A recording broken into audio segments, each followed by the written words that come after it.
Gentlemen, great to see you both. You've heard what the crossbenchers are saying. They want an East Coast gas reserve. In the short term, Sam, the government putting its hopes on that rebate. It's really just a short-term bit of a Band-Aid, as the opposition calls it. Oh, Kieran, I think the reality is that Australians have been doing it really tough through a difficult period through our economy. We've had an inflation problem, which of course began under the Morrison Liberal government. We've now got inflation under control, but energy prices have been a big part of the cost for every household. At the last budget, Labor implemented the energy rebates. That was to make sure that at each bill, every household got $75 off their bill. That's been a really successful program. It's a responsible way to take some of that cost pressure off households.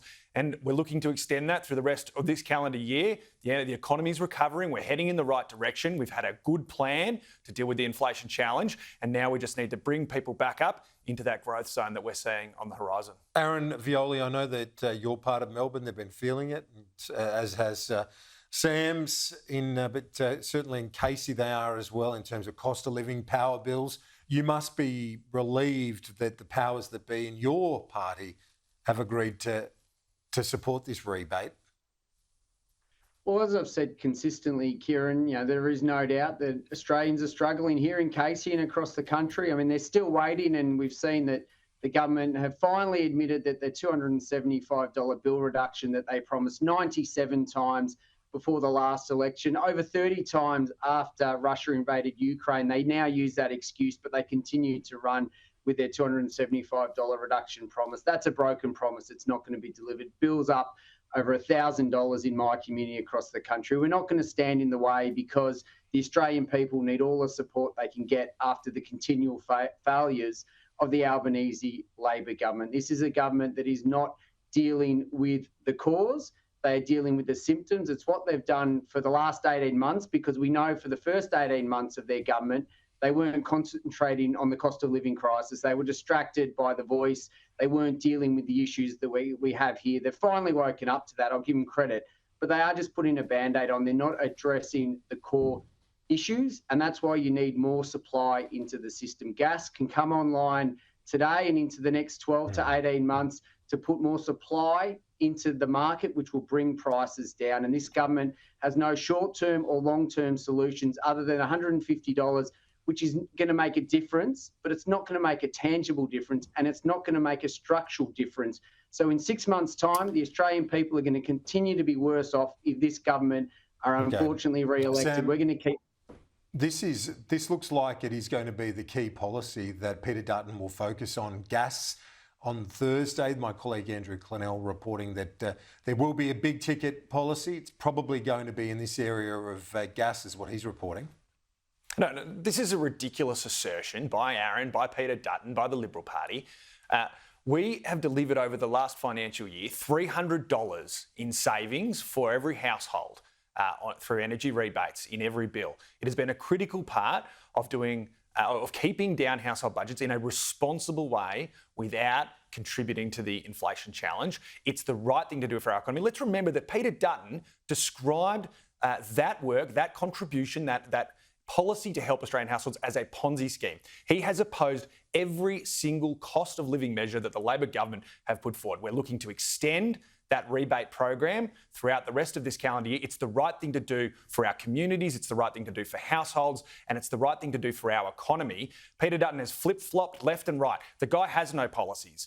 At the end of the day, we know that the Liberals don't have answers to these complex problems. We are working through them as a community. The Australian people have been carrying this burden, and Peter Dutton is just playing politics and trying to serve his own cheap political interests. Aaron Violi, to you on that. I guess the counter that you've made on this program many times is that that promise that was made for reductions in power bills of $275, which didn't eventuate. Absolutely. And let's be really clear. It's not the Albanese Labor government that is delivering this $150 to the Australian taxpayer. It's the Australian taxpayer that is delivering that money. It's taxpayer money. So they are taking from taxpayers in one way, call it income tax if you like, and then giving that's it the way back government as a works. subsidy. Government makes decisions about taxpayer money. All government money is taxpayer money, mate. Treat the symptoms, not the cause, Sam. This is the best your government can come up with, mate. The Australian people have seen through it. Treat the symptoms, not the cause. You're taking with one, giving with the other. Get more supply into the market. Bring prices down naturally and through a sustainable structural way. You promised 275 reduction. You broke that promise. Now you're just putting a Band-Aid on this. You don't have any solutions. The Australian people see it.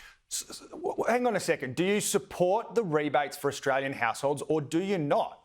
We have said we support them because in a cost of living crisis brought on by the failures so then of it's the Albanese bipartisan. We all government, support the rebates. Let's stop pretending but otherwise. There needs to be structural solutions as well. You don't have any structural solutions to the challenges the people face. We've said we'll support it because in a cost of living crisis, every dollar counts for the Australian people. But we're not going to pat you on the back for your own failures.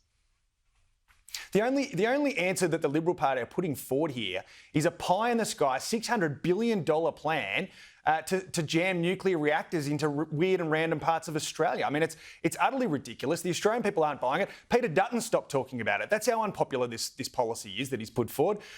They flew the kite, 3, 4, 5 months ago, whatever it was. It's the last time that we heard him talk about it.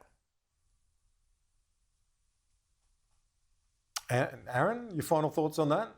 Well, we've been wonderful. We've strategically announced 7 locations which are going where existing coal-fired plants exist for 3 reasons. 1, it supports those communities that need those sustainable jobs. 2, it saves bushland and it saves agricultural land by less transmission lines. And it's not 600 billion. That's a number made up by the ALP. It's 381. It's 44% cheaper than the renewables energy plan. How many reactors? So How many reactors, Aaron? How many reactors? How many reactors are you planning to put in Australian communities? The 7 sites, Sam, on existing And how many reactors, Aaron? To support those how many reactors? To bring prices down. How and to save many reactors? Land how many, Aaron? It's a simple question. Sites, how many reactors, Aaron? Gentlemen, I've got to wrap it up. We will see you both during the week for the budget reply later in the week.